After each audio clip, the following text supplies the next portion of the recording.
verses यीशु मसीह के कीमती नाम में मैं आप repeat. यीशु मसीह के कीमती नाम में मैं आप सभी का अभिवादन करती हूँ और इस बाइबल स्टडी में जो इवेंशन मिनिस्ट्री की तरफ से है, मैं आप सबका स्वागत करती हूँ। You are watching Ebenson TV. I am Professor Ebenson James, and the reference for today's Bible study is Gospel according to Saint Mark, chapter 5, verses 9 to 20. और आज के हम देखेंगे मरकुस रचित सुसमाचार उसका 5 अध्याय उसका 9 से 20 वचन। उसने उनसे पूछा, तेरा क्या नाम है? उसने उनसे कहा, मेरा नाम सेना है, क्योंकि हम बहुत हैं।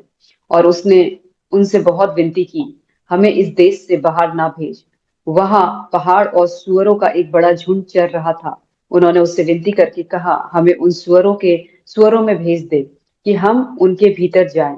अतः उसने उन्हें आज्ञा दी और अशुद्ध आत्मा निकलकर सुअरों के भीतर बैठ गई और झुंड जो कोई 2000 का था कगारे पर से झटपट झील में जा पड़ा और डूब मरा।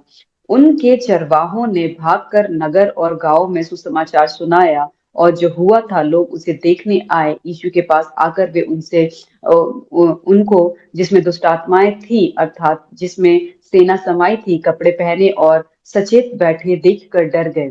देखने वालों ने उसका जिसमें दुष्ट आत्माएं थी और सुअरों का पूरा हाल उनको कह सुनाया। तब वे उससे विनती करके कहने लगे कि हमारी सीमा से चला जा। जब वह नाव पर चढ़ने लगा तो वह जिसमें पहले दुष्ट आत्माएं थी उससे विनती करने लगा, मुझे अपने साथ रहने दे। परंतु उसने उसे आज्ञा न दी और उससे कहा, अपने घर जाकर अपने लोगों को बता कि तुझ पर दया करके प्रभु ने तेरे लिए कैसे बड़े काम किए हैं। वह जाकर दीका पुलिस में इस बात का प्रचार करने लगा कि यीशु ने मेरे लिए कैसे बड़े काम किए और सब लोग अचंभा करते थे।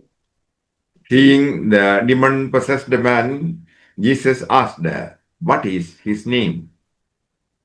और जब वो आत्मा से ग्रसित व्यक्ति जो था यीशु मसीह ने जब उसे देखा तो उससे कहा कि इसका नाम क्या है? And he answered, saying, my name is Legion, for we are many. और उसने ये कहा कि मेरा नाम सेना है, क्योंकि हम बहुत सारे हैं।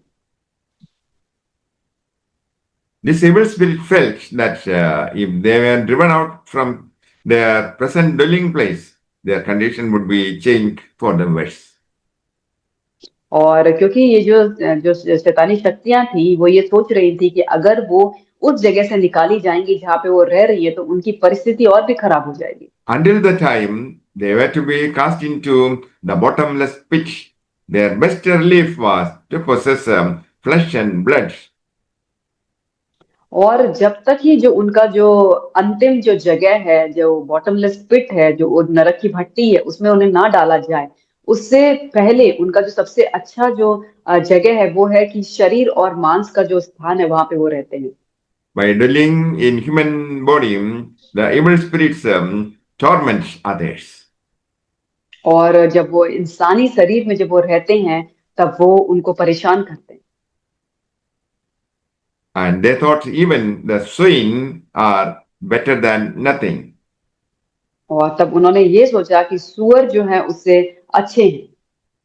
But that dwelling did not serve the evil spirits long.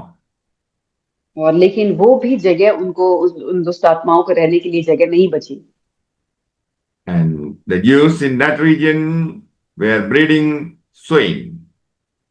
और यहूदी उस जगह में जो थे वो तब सुअरों का पालन करते थे।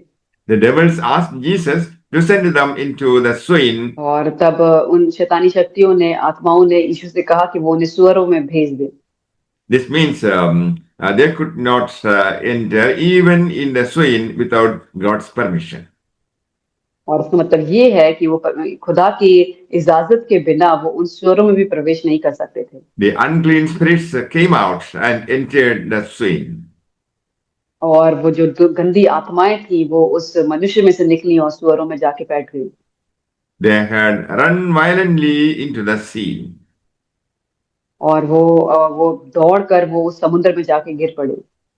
The recovery of this demonic was worth far more than the value of 2,000 swine.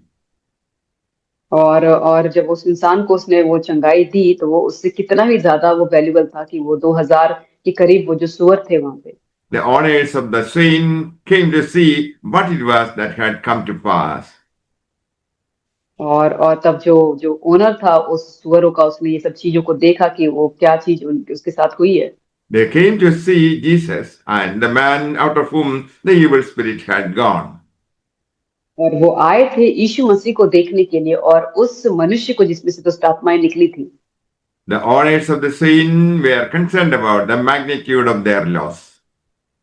और जो ओनर था, जो मालिक था उन सुअरों का, वो चिंतित था क्योंकि उसने अपने सुअरों का इतना नुकसान को देखा था। They were surprised to see the man at the feet of Jesus. Yeah. They were surprised to see the man sitting at the feet of Jesus Christ, and he was clothed and in his right mind. और लेकिन वो मनुष्य जो थे उस मनुष्य को देखकर जिसमें दुष्ट आत्माएं थी, बहुत ही आश्चर्य थे क्योंकि वो कपड़े वो पहन के अच्छी तरीके से यीशु मसीह के चरणों के निकट में बैठा हुआ था। The owners of Swine asked Jesus that he would depart out of their borders. और तब उन सुअरों के मालिक ने यीशु से विनती की कि उसके क्षेत्र को छोड़ के, उसकी जगह को छोड़ के यीशु चला जाए। The man who had been delivered with devils desired to be near Jesus Christ, from whom he received so great a benefit. और जिस मनुष्य में से दुष्ट आत्माओं को निकाला गया था, उसने यीशु मसीह से विनती की कि वो उसके साथ रहने दे, क्योंकि उसके जीवन में यीशु मसीह ने बहुत बड़े इस काम को किया था। But Jesus thought that he was fitted for missionary work. और लेकिन यीशु मसीह ने उसे कहा कि वो जो मिशन का जो कार्य हो रहा है उसके लिए वो सही नहीं है। He went away and told his story how great things Jesus had done for him in the 10 cities. और उसके बाद वो अपने अपने गाँव में जहाँ से वो था, वहां पे उसे भेज दिया गया और उसने उन लोगों को बताया कि यीशु मसीह ने उसके जीवन में कितने बड़े काम किए। May the Lord bless you all with these words. Amen. तो यीशु आपको इन वचनों के द्वारा आशीष करे। आमीन।